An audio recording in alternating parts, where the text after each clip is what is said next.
우리는 명승의 개념을 살펴보고 있는데요. 마지막으로 이제 고행생활 같은 것들, 그 다음에 신화의 질된 체험이나 방법 이것들이 이런 것들이 특정한 시대에 따라서 달라졌다 이렇게 말씀을 드렸습니다.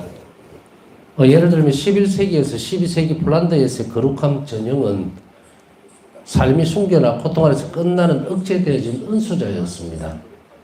그러니까 거룩함에 대한 개념은 결국은 순교자가 돼야 거룩하다 이렇게 이제 전형으로 드러냈다 이 말이죠. 그래서 이 부분이 이제 서로 모범이 되는 어떤 부분이기 때문에 그리고 또한 동시에 은수자예요. 조건이 있죠. 은수자면서 동시에 순교가 돼야 된다. 그래서 순교라든지 아니면 고통 속에서 끝나는 그런 은수자의 모습, 그것이 폴란드에서의 거룩한 분이다. 이렇게 이제 상투스로 되어 있던 그런 부분입니다. 12세기에. 그렇지만 13세기에 가서 거룩함에 대한 개념이 이제는 바뀝니다. 더 이상 은수자가 아니라 세상 안에서나 수도 공동체 안에서 경건하게 살아가는 사람들로 바뀝니다. 그래서 이 시대에 보면은 우리가 보면은 수도 생활 안에, 그러니까 수도 공동체 안에서 혹은 은수자는 감추어진 삶이죠. 결국은. 그러니까 어떻게 됩니까? 사막으로 떠난다든지 아주 고독한 장소를 찾아서 간다든지 이런 것들이요. 주로 이제 우리가 교회 역사에서 보면은 은수자의 어떤 삶의 방식은 보통은 사막이다. 이렇게 볼 수가 있어요. 근데 사막이 없는 지역에서는 어떻게 해야 될 것인가? 그렇게 될 때에는 은수 생활을 다른 곳에서 살겠죠.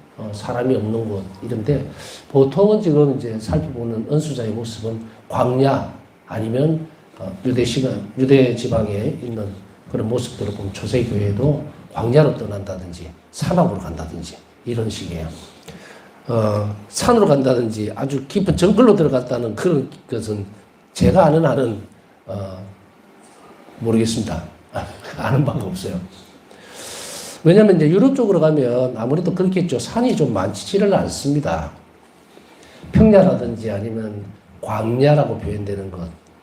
사람이 살 수 없는 그런 환경 같은 데 있죠. 사막 같은 데. 이런 쪽으로 환경적으로 이렇게 많이 떠났기 때문에 바로 은수 생활의 개념은 그쪽이었고, 이제 그렇다고 하더라도 앞으로 넘어오면 이게 독거 생활이라는 그런 거거든요. 은수 생활이 독거, 혼자 산다는 이야기예요. 그래서 여러 가지 공동체 이스라엘 안에서도 많이 있지만 살펴보면은 혼자 살면서 그리고 항상 기도하고 절제된 삶을 살다 보니까 이제 사람들이 많이 찾아와서 기도를 청하고 또 먹을 것 이런 것들을 두고 가죠. 마련해서 그 근방에서도 오고 말에서도 오고 이래요. 그래서 그 역사를 한번 이렇게 잘 살펴볼 때 저는 어떤 생각이 들었냐면 정말 하나님 말씀대로 살아가는 데 있어서 굶어 죽지는 않는구나. 의식주는 해결이 된다. 적어도. 그래서 그 부분에 일용할 양식을 주시고라는 말을 참 많이 저는 생각해 봤어요. 정말 사람이 굶어 죽으라는 부분은 이런 거 아니에요. 하느님이 마련해 주시는구나. 그러니까 얼마나 거룩함을 하나님을 닮으려고 하는 그 거룩한 생활은 바로 삶을 살아가는 데 있어서 아무런 어떤 그 부족함이 없도록 만들어주는 그런 것이 우리는 복음 안에서도 보고 또 실생활에서도 봅니다. 자, 다시 가서 그래서 13세기에는 거룩함에 대한 개념이 은수자가 아니고 이제 수도 공동체 안에서뿐만 아니고 바깥 세상에서 경건하게 살아가면 경건하다고 하는 것은 뭡니까? 경건하다고 하는 것은 신앙적인 부분이라든지 생활적인 면이라든지 이런 전부를 다 포함하는 거예요. 그래서 우리가 뭐 이 단어 자체를 지금 일일이 설명할 필요는 없죠. 저분은 참 경건한 삶을 살아간다라고 했을 때 우리는 어떻게 되는지 알죠. 그러면서 건강한 신앙생활뿐 아니고 열심하고 그리고 진솔하게 살고 대인관계에 있어서도 사람들에게 베풀 줄 알고 이런 여러 가지 것들을 다 해서 경건한 삶이라고 얘기를 한다면 그것은 결국은 수도생활을 벗어나서 은수생활을 벗어나서 세상 가운데서도 할 수 있다는 것이에요. 그래서 과거를 청산하고 죄 많은 세상에서 분리되려고 하기보다는 세상 안에서 살아가는 경건한 삶의 왕관을 씌우려 하였다. 경건한 삶의 왕관을 씌우려 하였다는 것은 뭡니까? 이 세상 안에서 작은 어떤 생활들을 거룩하게 만들므로 해서 경건하게 그렇게 삶을 만들어 갔다 이 말이에요. 왕관을 씌웠다는 같이 갔다는 이야기죠. 이것을 보면 우리가 이에 자비신심에서 보면 혹은 파우사성 영성에서 보면 예수님께서 원하시는 부분들이 확실하게 드러납니다. 아주 작은 정신적 순교가 아주 미약한 정신적 순교를 할지라도 그것이 나에게는 가장 큰 기쁨을 준다는 거예요. 무슨 의미입니까? 우리가 지금 생각하고 있는 그 거창한 것을 그걸로 갈 필요가 없다는 이야기예요. 우리는 때때로 하나님께 가까이 갈 때에 우리 내적 삶에 있어서 착각하고 있는 게 뭐냐면 뭔가 큰 거를 벌려야 되고 남의 눈에 띄어야 되고 그리고 어떤 흔적이 남는 그런 부분들을 자꾸 쫓아가려고 하는 것. 그런 경향이 있어요. 그게 나쁜 것이냐면 나쁘다는 것들은 버려야 될 거예요. 피해야 되는 겁니다. 항상 이렇게 생각하시면 돼요. 세상에서 칭찬을 받으면 하나님께 칭찬받을 것이 없어요. 이렇게 사는 삶은 어떻게 됩니까? 결국 가서 마지막 계산을 하면 하나님께서 받을 것이 아무것도 없을 때 얼마나 엄청난 후회를 하겠는가. 돌아갈 수가 없어요. 그럼 어떻게 해야 돼요? 이제 그때부터 하나님께서 주시는 사랑으로 채워져야만 천국에 갈 텐데 어디로 가야 되는지 알죠? 그래서 우리가 남들에게 칭찬을 받거나 혹은 환대를 받거나 하지 말아라. 그러나 여기에서도 환대의 종류도 달라요. 어떤 것이냐면 하나님의 일을 위해서 헌신할 때에 그들이 주는 음식을 먹고 그 집에서 지내는 것 이런 것은 얘기가 다릅니다. 그거 말고 다른 것 내가 뭔가를 했을 때에 뭐 칭찬을 받는다든지 뭐 아니면 무슨 이런 것들 겸손함은 바로 하나님만이 아시도록 하고 자신의 삶은 감추어지는 것 그것을 연습해야 합니다. 그것은 결국은 보면 세상에서 받는 것이 아니고 그 보상을 하나님께서 주시는 대로 받겠다는 거예요. 이 영혼이 이렇게 점점적으로 이런 마음 자체가 거룩한 거예요. 이 부분도. 왜냐하면 세상이 기울어지지 않고 하나님께로 향하려고 하기 때문에. 그래서 이 부분들이 13세기에도 거룩함의 어떤 전형이 세상 안에서 살면서 피하거나 세상을 회피하거나 또 멸시하거나 이런 것이 아니고 그 안에서 살아갈 수 있는 경건한 삶, 신앙인으로서의 삶을 지향했다는 것입니다. 자, 이 밖에도 영성의 역사 안에는 어떤 추세들, 경향들을 볼 수 있는데 이것은 기도나 고행의 방법들과는 덜 밀접합니다. 근데 성령 세신이라든지 뭐 이런 것들, 또 이런 부분들, 그건 액션입니다. 그렇기 때문에 이것은 기도나 고행의 방법들과는 덜 밀접하다. 상관이 없다가 아니에요. 덜 밀접하다가. 그래서 기도나 고행의 방법들로 가려면 이 부분에서 좀 더 발전적인 태도를 가져올 필요가 있다고 아시면 되겠습니다. 자, 이상으로 거룩함의 전형에 대해서 역사적으로 쭉 살펴봤습니다. 수도회가 지향했던 것들 그리고 경건함의 어떤 부분들이 거룩함에 어떻게 발전해 왔는가 순교를 끝나지 않는 삶도 거룩해질 수 있다. 이 말은 신앙이 모범적으로 그렇게 살아가야 된다는 거예요. 그냥 전형이다라는 말은 모범적으로 우리가 본받아야 될 것인데 이게 시대적으로 다 달라졌다고 말씀을 드렸습니다. 오늘날에는 어떻게 해야 될 것인가 그러면 오늘날의 거룩함의 전형은 어디에서 찾아볼 수 있을까? 자, 우리에게서는 이제 바우사 성령의 영성을 보면서 여기에 거룩함의 전형이 어떻게 되어 있는지 그리고 거룩하다라고 하는 것은 하나님이 닮았다는 이야기예요. 거룩함 자체는 하나님의 속성이죠. 그렇기 때문에 우리가 거룩하게 산다는 것은 하나님 속성을 그대로 본받는다는 이야기이기 때문에 하나님과 일치되어 있고 그리고 그것에 맞춰서 살려고 하는 태도가 바로 경건해지는 거예요. 그 경건함이 바로 거룩함으로 이어진다는 이야기죠. 자, 그러면 우리는 모범적인 부분들을 봐야 돼요. 뭐가 경건하며 어떻게 살아야 거룩해질 것인가 라에 대한 길을 지침서를 봐야 되는데 그게 뭐냐면 바우사 성령 영성 안에서 볼 수가 있어요. 그래서 결국은 경건한 삶을 지향함으로 인해서 우리는 거룩해지고 거룩하신 하나님 안에 우리는 일치할 수 있는 길이 고리로 연결이 된다는 이야기죠.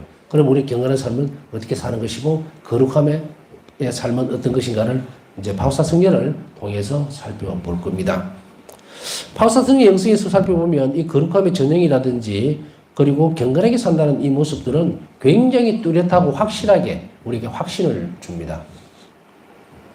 제가 오늘 강의를 준비하면서 문득 드는 그런 생각이 드는 거예요. 이제 이쪽에 성광도 이제 놔두고 그 다음에 이런 다른 여타의 준비를 이렇게 하다가 문득 쭉 왔다 갔다 이제 물론 성체 앞에서 왔다 갔다 하니까 이런 저런 생각을 많이 합니다. 거의 한 30분 전에 와서 이제 준비를 하고 이렇게 하는데 왔다 갔다 하면서 어떤 생각이 오늘은 참 진하게 드느냐면 나는 참 나는이라는 단어를 쓰는 것은요, 이 자비신심을 따르는 많은 사람들을 얘기하는 겁니다. 전부 다 포함해서. 이런 기도가,를 잠깐 바쳐서, 예수님 저는 제가 이제는 길을 잃지 않게 해주셔서 참 행복합니다. 이 무슨 말인지 모르시겠죠? 이제 저는 죽음에 맞닥뜨리더라도 두려워할 필요가 없습니다. 너무나 길이 명확하게 나에게 주어져 있기 때문에 한평생을 살면서 이렇게 명확하고 확실하게 죽음이라고 하는 거대한 것이 언제 올지 모르지만 그것에 대해서 길을 잃지 않고 헤매지 않고 이제 어떻게 살지라고 걱정하지 않고 살 수 있도록 길을 열어주신 것이 저에게는 큰 복입니다. 이런 생각이 드는 거예요. 그렇게 기도를 했고요. 그래서 저는 너무도 오늘은 늘 해왔던 일들 중에 많은 부분들이죠. 그렇지만 죽을 고비를 참 많이 넘겼어요, 저도. 다 여기서 설명할 수는 없지만, 피정 오시면 한 번씩 이야기를 해줍니다. 그러면서도 이런 생각이 드는 거예요. 제가 말하는 말에 힘을 실어주기 위해서 제 삶을 그렇게 짜버렸다는 생각. 그래서 뭔가 이렇게 죽음에 대해서 얘기할 때도 그냥 이렇게 가르치니까, 교회가 가르치니까 이렇게 하는 것보다는 죽을 고비를 넘긴 게 아니고 죽음 문턱까지 갔다가 은총으로 돌아오고 이랬어요. 그러니까 그 상황이나 모양을 너무도 잘 안다고 생각되어지니까 이 자비신심을 사람들에게 어떻게 전달해 줘야 될 건가에 대한 포인트는 뭐냐면 죽음을 두려워하지 않게 만드는 거예요. 우리가 행복한 죽음을 맞이하기 위해서 어쩌고저쩌고 하지 말고 죽음을 두려워하지 않도록 그렇게 함으로 인해서 내 삶이 그 길로 쭉 갈 수 있도록 안심하고 언제 무슨 일이 어떻게 생기든 하느님이 나를 딱 붙들어 줄 수 있는 완벽한 것, 그것을 찾아 나서야 돼. 이게 자비신심이에요. 어느 누구도 자신할 수 있는 부분이 없다고 우리는 가르치고 또 그렇게 배워옵니다.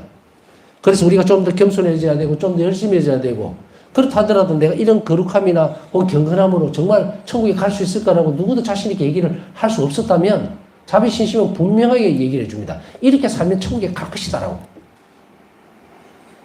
예수님은 그 약속을 해주고 계십니다. 제가 마음에 놓인 부분이 어디 부분인지 아시겠죠? 그럼 이렇게 되죠. 주님, 저는 열심히 살 테니까 제 삶의 보장을 해 주십시오. 그렇게 해준다고 약속하셨으니까. 그럼 그 길로 가면 돼요. 그게 뭡니까? 의탁과 자비의 길이에요. 이제 더 이상 이렇게 할까 저렇게 할까 고민할 필요는 없어요. 저는 늘 말씀드렸지만 그물을 치게 되면 고기는 그물 밖에 있는 게 아니고 안에 있겠죠. 그러니 우리가 그물을 치기만 하면 된다고. 이 그물을 치는 작업은 의탁과 자비예요. 안에 어떤 물고기가 어떻게 풍족하게 걸릴지 그거는 하나님이 약속해 놓은 내용들이에요. 먹고 살고 자고 걱정하지 마라. 그물만 치면 된다. 너무 단순하고 어쩌면 간단하니까 좀 헷갈리거나 혹은 기가 빠질 수도 있겠지만 우리는 그렇게 살아볼 필요가 없다. 자, 우리 삶에 있어서 가장 뚜렷하고 완전한 모습은 바로 우리 삶을 마지막 천국까지 가는 길에 아주 확실하게 그 길을 바울사성령을 통해서 제시해주고 있기 때문에 우리는 이제 이 거룩함의 전형이신 바울사성령의 영성을 보면서 하나님 자비에 완전히 의탁할 수 있도록 우리는 노력을 해야 되겠고 그것을 좀 배워볼 겁니다. 이제 개관이기 때문에 영성의 개관이에요. 그렇기 때문에 대략적인 것만 봅니다. 세세하고 자세한 것들은 이미 강의를 통해서 많이 했고 앞으로도 할 거예요. 그렇지만 여러분들이 요렇구나 하는 것을 큰 틀을 놓고 그 안에 있는 것을 하나하나 짚어보는 것이 대단히 중요하기 때문에 이렇습니다 하고 한마디로 표현할 수는 없지만 그러나 수없이 많은 갈래들을 자꾸 쳐다보다 보면 저걸 내가 할 수 있겠다라는 것이 있어요. 그럼 그걸 사시면 돼요. 그러다 보면 다른 길이 열리고 다른 길이 또 열려요. 그래서 여러분들이 시작한다는 것이 굉장히 중요합니다. 왜냐하면 은총은 또 다른 은총을 불러옵니다. 그렇기 때문에 여러분들이 자비는 자비를 실천함으로 인해서 자비를 배워요. 나는 자비롭지 못한대요라고 하면 자비를 실천하면 돼요. 아무리 작은 것이 나더라도. 왜? 예수님이 원하시니까. 해줘야지. 그러면 자비를 실천하면서 자비를 배웁니다. 자비의 신심이 늘어나요. 그러니까 이것은 자비의 태도가 늘어난다는 것은 실천이 없이는 끝장납니다. 그러니까 머리로만 생각하지 말고 바울사성령이 열을 했으면 나는 그래도 1000분의 1 정도는 한번 해보자 하고 덤벼야 돼요. 그럴 때 은총이 딸려 들어오는 거예요. 자, 이제 바울사성령의 영성을 한번 살펴봅니다. 첫째는 인간은 하느님 모상대로 창조됐기 때문에 하느님을 알고자 하는 열망을 갖는 것은 자연스러운 일이며 하느님께서는 인간의 가슴 속에 이 열망을 성취시켜 주신다. 동서고금을 먹론하고 하느님을 찾으려고 하는 열망은 다 가지고 있습니다. 소위 이야기하면 무신론자라 하더라도 나는 하나님을 뭐 신을 안 믿어. 웃기는 소리 하지 마세요. 이것 때문에 아주 급하면 그냥 무당한 데 쫓아가고 별짓을 다 해요. 이게 뭐예요? 내 한계를 뛰어넘는 어떤 초월적인 것이 뭐 있었으면 좋겠다라는 거죠. 그 열망이 안에 들어가 있거든요. 그렇기 때문에 우리는 억지로 밀리거나 거부한다? 그래서 그거는 우리가 지금 관여할 부분이 아니죠. 제가 무신론자들을 지금 대상으로 강요해야 하는 거 아니니까. 충실한 하나님의 자녀들을 양육시키는 과정이니까. 자, 그러면 나에게 있어서 그런 열망들이 많이 있어요.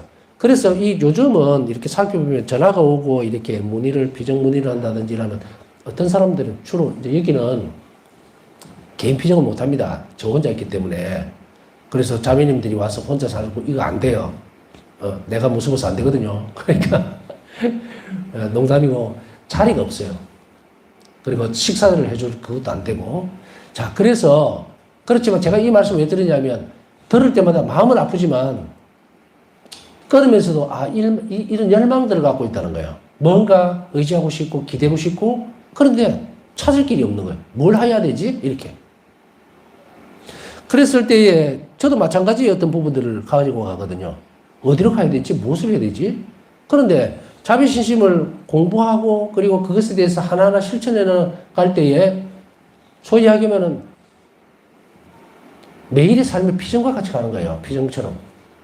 물론 어디를 떠나서 가는 건 그건 굉장히 좋은 일입니다. 장소를 옮긴다든지 거룩한 곳에 간다든지 이런 것은 아주. 그러나 일상적으로 우리가 너무나 바쁘고 힘들고 갈 수 없는 상황에서는 이것이 내 피정이어야 돼요. 매일이. 그래서 매일 내가 피정할 것을 무엇을 생각해야 될 것인가. 주제는 늘 주어집니다. 여러분들 피정을 하고 싶으면 제가 지금 몸이 좀 이래서 그런데 적어도 4일은 강의를 해드리잖아요. 성시간하면서. 이게 여러분들 피정이어야 돼요. 그럼 오늘 피정을 들었던 거, 오늘 내용을 들어가지고 내일 사셔야 돼요. 내일 살아야 된다고. 마음으로 하든 아니면 묵상을 하든 생각을 하든 하루 푹 잠기고 그 다음에 다음날 강의를 들을 준비를 하면 이 피정이거든요. 하루 피정. 내가 할 수 있는 것들 성체 쪽에도 해보고 뭐 이렇게 가면 이 프로그램 다 짜지는 거예요. 우리는 예수님을 사랑하고 또 갈망함으로 인해서 이 현실적인 부분에 있어서 허탈감이라든지 박탈감이라든지 아니면 다운되는 부분들 그것에서 사실은 부족함이 있기 때문에 우리는 하나님께로 향하려고 하는 것이 발동이 걸립니다. 시세말로 등 따시고 배버리면 하나님 안 찾습니다. 그죠? 부족할 게 없는데. 그런데 부족할 것이 없다라고 하는 이 말 안에는 어폐가 참 많아요. 과연 부족할까? 아니면 넉넉할까? 어떤 기준이 없어요. 그렇지만 어쨌든 간에 자신의 삶에 만족한다라고 하는 그 틀 안에 딱 들어가 버리면 굳이 하나님을 찾지 않습니다. 그죠? 그러니까 이 말은 뭐냐면 의탁과 자비의 태도는 영적으로 부족함을 느낄 때에 움직이는 거예요. 그렇기 때문에 당연시 되어지는 것입니다. 그러나 이것을 이쪽으로 봤을 때 인간의 허약성 때문에 그렇다? 아닙니다. 인간이 허약해도 안 하는 건 죽어도 안 해요. 에? 하나님도 안 믿고 아무것도 안 합니다. 또 심지어는 신앙인이라 하더라도 안 해요. 그럼 뭐가 부족할까? 어떤 것이?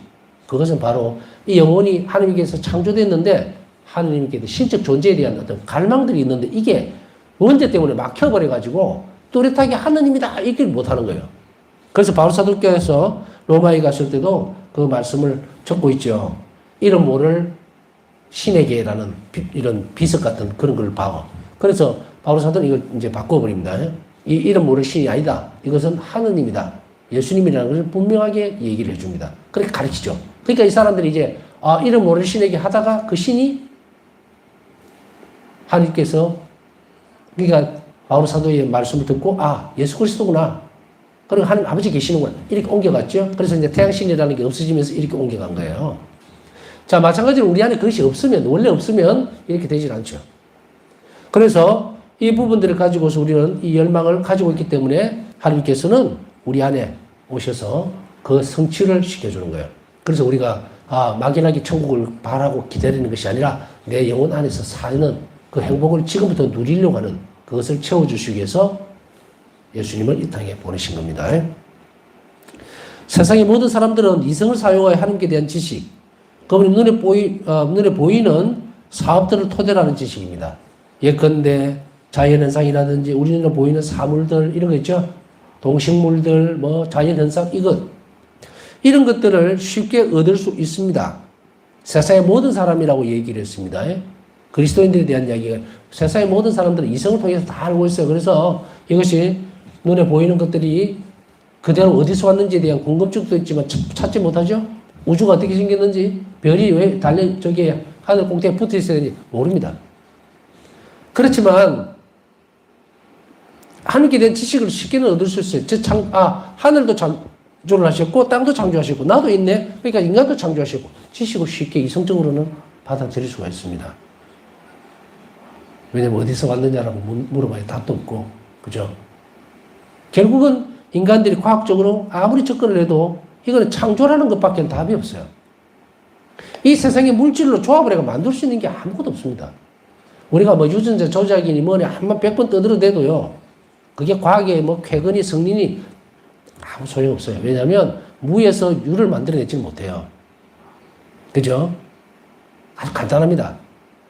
과학이 아무리 발달하고 뭐 신제품이 나오고 뭐 아무리 획기적이라 해봤자 있는 거 더하기 있는 거 한 거예요. 무에서 유를 만들어내는 것이 창조입니다. 그러니까 첫 번째 출발이 있어야 되겠죠? 그래서 하느님은 이 세상 만물을 통해서 이미 당시 자신의 존재를 다 드러냈기 때문에 이성적으로 그것을 받아들이느냐 받아들이지 않느냐의 문제만 남아있을 뿐 지식적인 것으로 당신을 다 드러냈다. 알아들을 수 있도록. 로마서 1장 20절에 보면 하나님께서는 세상을 창조하신 때부터 창조물을 통하여 당신의 영원하신 능력과 신성과 같은 보이지 않는 특성을 나타내 보이셔서 인간이 보고 깨달을 수 있게 하셨습니다. 여기서 영원하신 능력과 신성과 같은 보이지 않는 특성이라든가 그리고 우리가 보면 이제 참 신비롭죠. 이게 하나님을 닮았던 모습들 중에 가장 또 큰 최고의 탑은 뭐냐면 창조 사업이거든요. 부부를 통해서 자녀가 탄생하는 이 과정 이것은 딱 하나님의 속성을 그대로 갖고 온 거예요. 사랑의 결과, 사랑의 그리고 이 일을 통해서 하나님 창조 사업에 동참해버리는 거예요. 하나님은 당신의 속성으로 자비로 세상을 창조하셨어요. 사랑의 결과물이죠. 그것을 인간이 그대로 드러낼 수 있도록. 그래서 사람이 살아가는 이 모습들, 특히 부부 안에서의 창조 사업, 자녀들을 양육하고 키우고 낳고 이런 과정들을 보면 정말로 이것은 세상 전체가 그 안에 들어가 있는 거예요. 하나님께서 인간을 창조하셨던 그 위대한 그 일에 우리가 창조 사업에 동참할 수 있도록 열어놓으셨다는 거예요. 이거는 엄청난 특혜입니다. 너무나 놀라운 일이에요. 이 신비를 알지 못하면 조절을 하려고 그러죠. 오늘은 젊은이들 결혼도 안 하겠다. 뭐 자녀를 놓으면 뭐 동계산부터 먼저 하는 거예요. 이 세상 안에 이렇게 살아낼 수 있겠느냐 막. 언제부터 주판 두들겨 가면서 자녀 출산을 하도록 했을까. 하느님은 이 부분에 있어서 물론 인위적인 조절뿐 아니라 모든 것들을 금지시킵니다. 그렇지만 적어도 자연적으로 무분별하지 않도록 또 교회는 가르치고 있죠. 사람이 너무 세상 속에 젖어서 젊은이들 살다 보니까 교회가 안에 그 풍요로운 그리고 아주 막대한 은총이 있다는 것에 대해서 눈을 감아버리는 거예요. 자기들 계산되고 이성적으로만 모든 걸 다 잣대를 대버리죠. 그럼 하나님 개입할 일이 그 뭐 있어요? 아무것도 없어요. 어떤 사람들은 자녀를 포기해서 안 낳으려고 하는 사람들이 있고 어떤 사람들은 자녀를 낳지를 못해서 정말로 모든 노력 이런저런 모든 노력들을 다 하는 모습들을 보고 있고 그러면서도 못 깨닫습니다. 혼배성사 지난번에 말씀드렸죠. 혼배성사 안에서의 하나님의 창조사 하나님을 닮아서 오롯이 사랑으로 이루어지는 성가정이라면 먹고 살고 자녀 교육시키고 하는 거 아무 걱정할 필요가 없어요. 이건 특정한 부분에서만 강조되어지는 겁니까? 걱정이 너무 많으니 의탁을 안 하는 거예요. 그러다 보니까 인간이 켜켜이 계산적으로 수학적으로만 계산하는 하느님. 그래서 하느님하고 나하고 관계에서 전부 주판을 튕기는 거예요. 내가 자녀를 이렇게 놓으면 하느님 나를 정말 보장해 줄 것인가 대한 부분들은 이미 나와 있는데도 불구하고 내가 그렇게 받을 수 있도록 혜택을 받을 수 있도록 은총을 받을 수 있도록 하는 신앙적인 길이 있음에도 불구하고 그건 싹둑 잘라놓고 여기에서 모든 일들을 다 해버리니까 이렇게 뒤집박죽이 돼가는 어려워지는 거죠. 자, 창조 질서를 다시금 이렇게 세우는 것, 모든 것들, 이런 것들을 보면 우리가 하나님께서 원하시는 부분들이 있죠. 덜 불안하도, 나라를 참새 하나도, 당신이 허락 없이는 어떤 것도 이루어지지 않고, 길쌈 가지고 안고 아무것도 안 하는데도 불구하고, 아름다운 꽃은 그냥 피웁니다.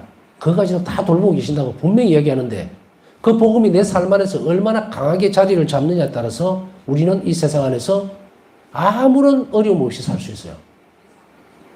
사실은 제가 말씀드린 어려움 없이 산다는 이 부분에 있어서 걱정이나 근심거리라든지 이런 것이 아주 없는 상태를 얘기하는 거 아닙니다. 고통과 근심과 걱정은 있을 수밖에 없어요. 그러나 바울 선생의 일기에 며칠 전에 본 대목이지만 고통을 즐겁게 지낼 수 있다. 놀라운 일이 있는 거예요. 고통은 안 없어집니다. 그런데 그 고통이 즐겁게 바뀔 수 있는 것은 하나님의 은총이에요. 그렇게 살도록 되어 있는 거예요. 고통 자체를 싹 빼버리면 세상 멸망해야 돼요. 그게 어떻게 합니까? 바꿔버리면. 그래서 기꺼이 그것에 동참할 수 있도록 우리가 예수님의 순환에 기꺼이 마음을 놓고 동참할 수 있다는 것은 사랑하는 사람을 위해서 내가 그 일을 함께 해줄 수 있다는 것이 기쁨이 더 크다는 이야기죠. 이걸 우리는 어떻게 해석을 합니까, 보통? 그 마치도 출산을 앞둔 산모가 공포스럽죠. 고통스럽고, 그러나 곧 출생한 아이를 안을 때 그 기쁨은 어떤 것으로도 바꿀 수 없다. 그래서 약간은 공포를 가져옵니다. 그 어떤 이야기인지. 그래서 우리가 올곧게 살아간다는 것, 평화 가운데 살아간다는 것은 하느님을 그만큼 충실하게 살아가면 되는 거예요. 근데 많은 사람들이 뭐라고 얘기해요? 저는 성당에도 열심히 다녔고, 뭐도 했고, 이런데 왜 이렇게 어렵고 힘들고, 무엇이 뒤죽박죽이고, 잘 안 되고, 딴 사람보다 더 못할 것 같고, 제가 많아서 그렇습니까? 라고 얘기를 하는 거예요. 제가 많아서 그런 것은 아주 일부분이고요. 한 자비를 몰라서 그래요. 답은 그겁니다. 그거면 다 고쳐질 수 있어요. 그게 지금 없어서 뒤죽박죽이 된 걸 뿐, 질서 지워지지를 못했다는 거죠.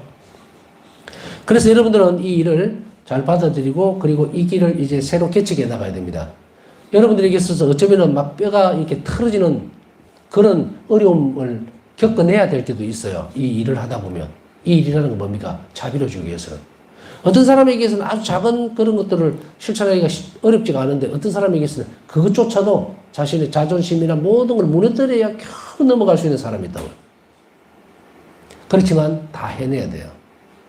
하나님 은총을 믿고, 그리고 그 일을 반드시 해내지 않으면 우리는 그 선을 넘어갈 수가 없어요.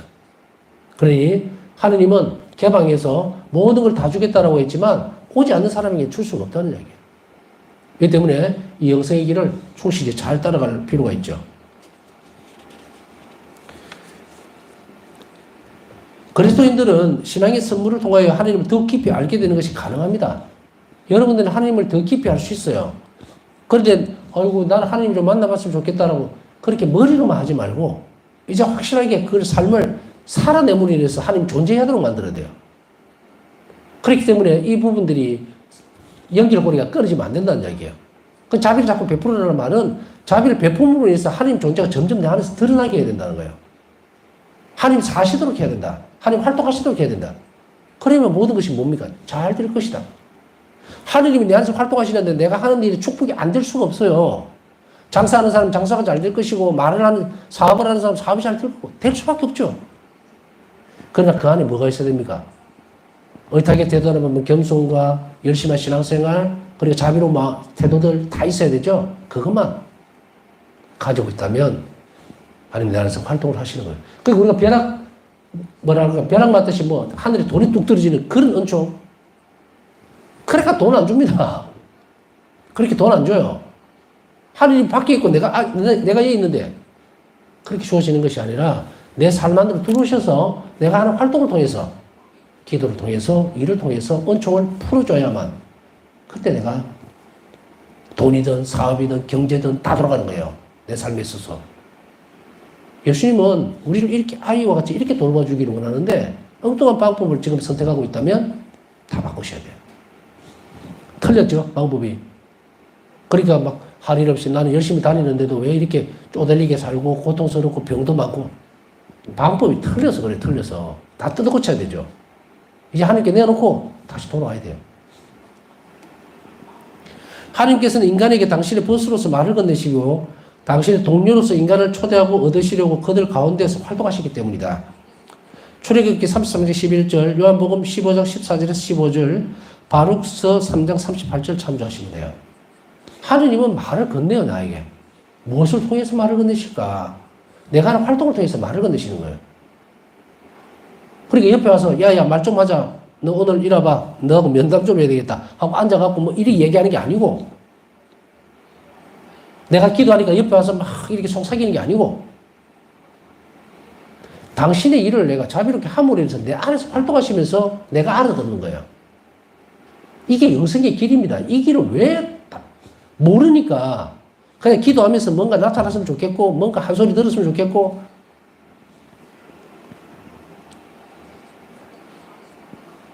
그렇게 살면 정서적으로는 기쁨을 조금 받을 줄은 몰라요. 그러나 자기 만족에 주저앉아 버립니다. 내가 기도하니까 답이 왔다, 응답받았다. 내 노력으로 내가 하나님께서 주시는 그런 기쁨이 아니고, 내가 이렇게 해서 뭔가 느꼈으니까 응답을 받았다고? 착각하시면 안 됩니다. 그 영성생활 아닙니다. 영원 안에 사시는 예수님과 일치와 교류가 일어날 때 그걸 영성생활이라고 그러는데, 다른 걸 자꾸 허부적거리면 안 된다는 이야기예요. 그러니까 자꾸 막히죠. 동백경화 같이 딱딱 막힌단 말이에요. 그러니까 이 태도들을 바꾸어 나가야 됩니다. 역사의 장에서 하나님께서는 다양한 방법들로 당신 자신과 당신의 구원 계획을 계시하셨다. 저 구약에서는 예언자들을 통하여, 그리고 이 마지막 시대에 와서는 당신 아들을 쉽게 우리에게 말씀하셨다. 히브리서 1장 1절. 이 계시 섭리는 말씀과 행적으로 실현되어지는데, 이 두 가지는 본질적으로 서로 묶여 있다. 계시는 말씀과 행적으로 되어 있다. 그래서 말씀과 행적은 어떻게 드러납니까? 공생활을 통해서, 행적을 통해서 드러나죠. 복음을 통해서. 그죠? 실제적으로 사셨고 활동하셨던 것이 어디로 옵니까? 성사로 오죠. 그래서 예수님의 행적은 바로 매일의 미사에서 그대로 행위로 드러납니다. 말씀은 뭡니까? 말씀 식탁이죠. 복음을 읽고 강론하죠. 그렇기 때문에 이 계시는 두 가지 형태로 드러난다. 그래서 말씀의 식탁과 성찬의 식탁은 두 개가 계시의 부분을 그대로 드러내고 있습니다. 계시는 하느님이 당신을 드러내신다 그랬죠. 신비를. 당신 자신을 드러내는 것이 계시입니다. 그래서 계시 섭리는 바로 이 두 가지 방식을 통해서 계속해서 우리에게 드러나고 있다. 알려주고 있다. 이렇게 보시면 됩니다. 즉, 구원의 역사 안에서 하나님에 의해 수행되어진 사업들은 말씀으로 알려졌던 교의와 진리들을 나아가 보여주고 입증하며, 말씀은 그 사업들을 선포하고 그것이 내포하고 있는 신비의 빛을 비춘다. 하나님의 수행되어진 사업들을 말씀으로 알려졌던 교의와 진리들을 점진적으로 나가서 보여주고 입증합니다. 그래서 세례도 있고, 이제 칠성사를 통해서 활동으로 드러나죠. 그 다음에 말씀은 그 사업들을 선포합니다. 그래서 제가 지금 하는 것도 말씀 선포예요. 칠성사는 이렇습니다. 성체성사는 어떻습니다. 하는 걸 그 말씀에 대해서, 그 행적에 대해서, 업적에 대해서 선포하는 거거든요. 그러니 이 두 가지가 다 하나님께서 밝히 우리에게 드러내 주셨던 계시의 측면이다. 그러니 우리는 그것을 믿고 받아들여야 된다. 그것을 결심하는 것이 대단히 중요하다는 거 잊지 마십시오. 남으시고 묵상하면서 오늘 기도 청하신 분들 한 자리에 입을 수 있도록 함께 기도 중에 기억해 주시기 바랍니다.